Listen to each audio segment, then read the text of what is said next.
After dozens of injuries and incidents, the state has had just about enough of a Jefferson County aquarium. Parks and Wildlife today announced it is suspending SeaQuest's license to display certain animals for 2 years. As Denver 7's Liz Gilardi reports, the aquarium says it actually found a way to stay open. The aquarium is still open despite having its license suspended by Colorado Parks and Wildlife. In fact, SeaQuest said in a statement it's bringing in more animals. But one mom we talked to has concerns about safety after she says a shark bit her son.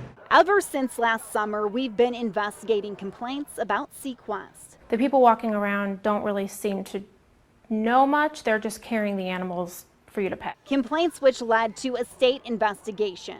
Colorado Parks and Wildlife ultimately suspended SeaQuest's license for 2 years. Nicole Harmon wanted to share her story. We went for a birthday celebration. Her son tried feeding the sharks at SeaQuest Littleton in the Southwest Plaza Mall and ended up in the emergency room. One of the sharks swam from around and latched onto his finger, and he had to yank his hand up out of the water to get it out of its mouth. This picture she sent us shows the bite mark. Yeah, he was bleeding. It cut the skin. Nicole said she complained, got a refund, and a staff member gave her free passes to come back. Nicole's son is not the only injury. Earlier this year, we obtained records showing 30 injuries between June 2018 and January of this year, like a stingray barb in someone's hand and an iguana clawing at another person's mouth, causing them to bleed.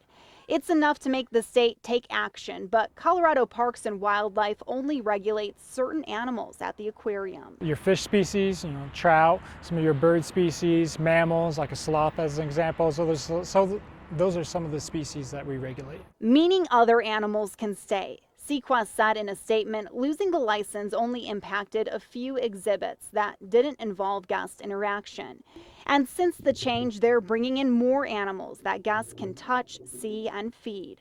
But a wildlife officer says the suspension impacted approximately a dozen different species, totaling a couple hundred animals. And Colorado Parks and Wildlife says this is a unique case because SeaQuest had the only zoological license in the state.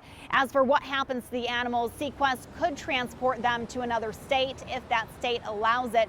And we know they have locations across the country. Liz Gilardi, Denver 7.